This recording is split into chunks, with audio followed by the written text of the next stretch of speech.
Bike ಟ್ಯಾಕ್ಸಿಗಳಿಗೆ ಹೈಕೋರ್ಟ್ನಿಂದ green signal ನೀಡಲಾಗಿದೆ. Bike taxi ಸೇವೆ ಬಗ್ಗೆ ಕೋರ್ಟ್ ಮಹತ್ವದ ಆದೇಶವನ್ನು ಹೊರಡಿಸಿದೆ. ರ್ಯಾಪಿಡೋ, ಊಬರ್ ಬೈಕ್ ಚಾಲಕರಿಗೆ ಇದು ಒಂಥರ ಬಿಗ್ ರಿಲೀಫ್ ಅಂತಾನೆ ಹೇಳಬಹುದು.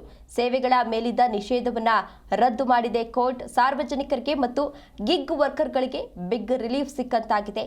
ವಿಚಾರಣೆ ಸಂದರ್ಭ ರಾಜ್ಯ ಸರ್ಕಾರದ ವಿರುದ್ಧ ಕಿಡಿಕಾರಲಾಗಿದೆ. ಬೈಕ್ ಟ್ಯಾಕ್ಸಿ ಸೇವೆಯ ಮೇಲಿನ ನಿಷೇಧವು ಜೂನ್ 2025ರಿಂದ ಜಾರಿಯಲ್ಲಿತ್ತು. ರಾಜ್ಯ ಸರ್ಕಾರವು ಮೋಟಾರ್ ವಾಹನ ಕಾಯ್ದೆಯಡಿ ಸೂಕ್ತ ನಿಯಮಗಳನ್ನು ರೂಪಿಸದ ಕಾರಣ ಏಕಸದಸ್ಯ ನ್ಯಾಯಾಧೀಶರು ಬೈಕ್ ಟ್ಯಾಕ್ಸಿ ಕಾರ್ಯಾಚರಣೆಗೆ ತಡೆಯೊಡ್ಡಿದ್ರು. ಇದರಿಂದ ಬೆಂಗಳೂರು ಸೇರಿದಂತಹ ನಗರಗಳಲ್ಲಿ ಲಕ್ಷಾಂತರ ಗಿಗ್ ವರ್ಕರ್ಗಳ ಉದ್ಯೋಗಕ್ಕೆ ಧಕ್ಕೆ ಬಂದಿತು. ಪ್ರಯಾಣಿಕರಿಗೆ ಕಡಿಮೆ ವೆಚ್ಚದಲ್ಲಿ ವೇಗವಾದ ಸಂಚಾರಕ್ಕೆ ಬೈಕ್ ಟ್ಯಾಕ್ಸಿ ಜನಪ್ರಿಯ ಆಗಿತ್ತು. ಹೈಕೋರ್ಟ್ ವಿಚಾರಣೆಯ ಸಂದರ್ಭದಲ್ಲಿ ನ್ಯಾಯಾಲಯವು ರಾಜ್ಯ ಸರ್ಕಾರಕ್ಕೆ ಕಿಡಿಕಾರಿತು. ಇನ್ನು ಸರ್ಕಾರವು ಬೈಕ್ ಟ್ಯಾಕ್ಸಿ ನೀತಿಯನ್ನು ರೂಪಿಸಲು 1 ತಿಂಗಳ ಸಮಯವನ್ನು ನೀಡಿದ್ರು ಕೂಡ ಅದನ್ನ ಮಾಡದಿದ್ದಕ್ಕೆ ಅಸಮಾಧಾನವನ್ನ ಕೂಡ ವ್ಯಕ್ತಪಡಿಸಿತು. ಜನರ ಜೀವನಕ್ಕೆ ಸಂಬಂಧಿಸಿದ ವಿಷಯ ಇದು.